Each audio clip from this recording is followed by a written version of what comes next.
আসসালামু আলাইকুম। আজকে চিচিঙ্গা দিয়ে চিংড়ি মাছ এবং আলু ৩টা মিলিয়ে আমি একটা সবজি রান্না করব। প্রথমে তেলের ভিতরে আমি চিংড়ি মাছটা ছেড়ে দিব, হালকা একটু ভেজে নেব, কারণ ভেজে নিলে কি হয়, চিংড়ি মাছটা কালারটা খুবই সুন্দর হয়ে আসে। এই জন্য আমি চিংড়ি মাছটা ভেজে নেব। যাক, সুন্দর দেখেন লাল হয়ে আসতেছে। চুলা জালটা বাড়িয়ে দিলাম যে তাড়াতাড়ি করে হয়ে যাবে চিংড়ি মাছটা, এই জন্য। তারপরে আমি মশলা দিয়ে ফেলবো। পেঁয়াজ দিয়েছি প্রথমে, পেঁয়াজটা হালকা লাল হয়ে আসলে তারপরে মশলাটা দেব। হলুদ দিলাম, মরিচ দিলাম আর লবণ দিব। দেওয়ার পর তারপরে আমি মশলাটা ছেড়ে দেব, একটু লাড়াচাড়া দিয়ে কষিয়ে নেব। মশলা দিয়ে দিলাম।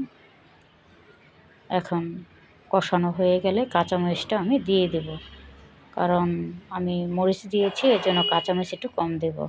1 চামচের মতো মরিচ দিয়েছি, আপনারা যে যেমন ঝাল খান সে যেমন দিতে পারেন। একটু পানি দিয়ে আমি ভালো মতো তরকারিটা কষিয়ে নেব। এই যে আলু দিয়েছি, চিচিঙ্গা, এই দুটো আমি চাক চাক করে কেটে নিয়েছি। আপনারা চাইলে লম্বা করেও কেটে নিতে পারেন, চিংড়ি মাছের সাথে তো এই সাইজটাই ঠিক আছে। তো আলহামদুলিল্লাহ আমার তরকারিটা দেখেন বলকিয়ে গেছে, কি সুন্দর দেখেন কালার হয়ে আসছে। আমি হলুদটা কম দিয়েছি। আল্লাহ হাফেজ, করে খাবেন।